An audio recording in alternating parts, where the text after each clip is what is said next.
Ignore this picture while we talk baseball right now, okay? Don't ignore Shane Ray. Right. Come back, Shane. So there's this website called Fansided. S-I-D-E-D, Fansided. It pops up in my research on a pretty regular basis. And they've got a writer named William Wilson. He wrote an article on the Rockies trade of Troy Tulowitzki to the Toronto Blue Jays.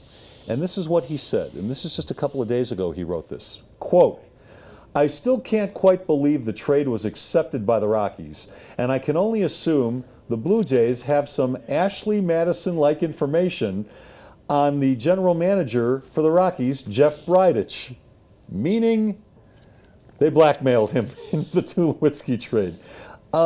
Look, it's been about a month since the trade was made. Small sample, but let's take a look at it and dissect it a little bit and determine who got the better of this trade so far. Toronto Blue Jays. Yeah, I have to agree with you. The Rockies just won 2 games in a row on the road and acted like we should start planning a parade downtown. Well, he certainly gave them a jolt. That trade gave them a jolt. Well, I haven't looked at it the last couple of days, but they're 20-4 with him on the roster. Yeah. The record's better than that because there are a couple of games he didn't play in. I would respond that Toronto obviously got the better of the deal.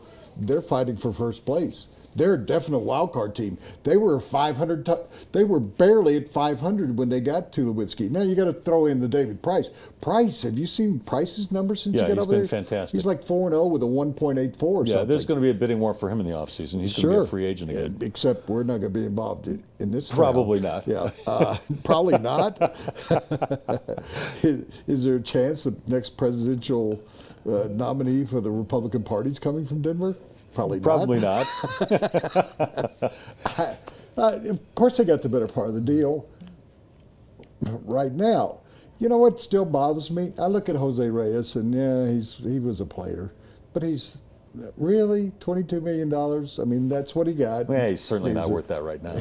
But the only way this deal works out for the Rockies, as far as I'm concerned, is they've got to unload that. The reason why I think, I won't drag you into this, but the reason why was I responsible for something here? No, I don't want to drag you into what my opinion was. Oh, okay. My opinion about trading Tulowitzki was to do a salary dump. So you could take that money and go get pitchers. Yeah. They didn't dump the salary. They have a guy that's making more money than You're talking about veteran pitchers who can contribute now. Sure, they got 3 young pitchers. One of them is up, doing a nice job so far. Well, that's the problem I had with this article that this William Wilson wrote. Nowhere in the article does it even mention that the Rockies got 3 young pitchers, all between 20 and 22 years old, who all throw between 95 and 100 miles an hour, and one of them, possibly 2, are guys who are looked upon as potential top-of-the-rotation starters. So after a month, of course this trade helped Toronto early. Of course it did. The Rockies aren't going to get help from this trade until 2, 3, 4 years down the road. So to look at this now and say Toronto got the better of it, I guess right now. We look at the Ubaldo trade and look at that. Yeah, well, that was a disaster. They got 3 young pitchers who all bombed out. We have to remember and recall history. And Pomerantz has become a pretty good pitcher occasionally for the A's, but he wasn't anything here. White, I think he's out of baseball, or he's been on DL for a year and a half. And a guy named Gardner. Who was he? Didn't pan out, one of the pitchers. And who is the 4th guy? McBride. Who's up now. Right. And he's a Jag. Yeah, it's just another guy. So, no, that's you're true. coming around on that, aren't you? It's a good term. Well, Jag. you got to remember something. Where I grew up and when I grew up, that term meant something else altogether.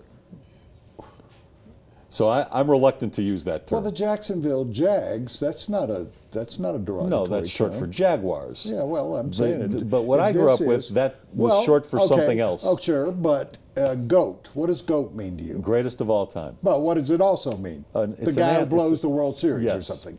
So, Bill Buckner. Just because You had a term for jag. I didn't where I grew up. But it makes me reluctant to use the term. But I know what you mean by it. Just another guy. That word, JAG. You're not putting a bunch of other words with it. A jag is just a jag. Yeah. It's just another guy, or just a guy, whichever way you want to go with it.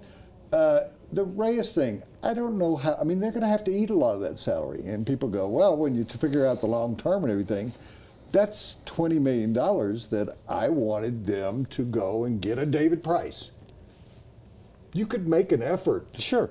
You could spend $20 million a year and you could probably get David Price. Yeah, except they're still gun shy from 15 years ago with Hampton and Nagel. My goodness, just because some girl left you and she was your girlfriend, you don't spend the rest of your life going, I'm never going to get involved with anybody else again, do you? No, I don't. I'm just saying that, forgive me, but the guy who's the president of the team and the co-owner wasn't even involved when that happened. He was a minority owner then. He was just an owner. Now he's running the team. Really? He should have no memory of that. The general manager wasn't here then. True. My goodness, people weren't born when the Mike Hampton-Nagel deal happened. That was 1999, 2000, 2001, something like that. My God, that's 14 years ago.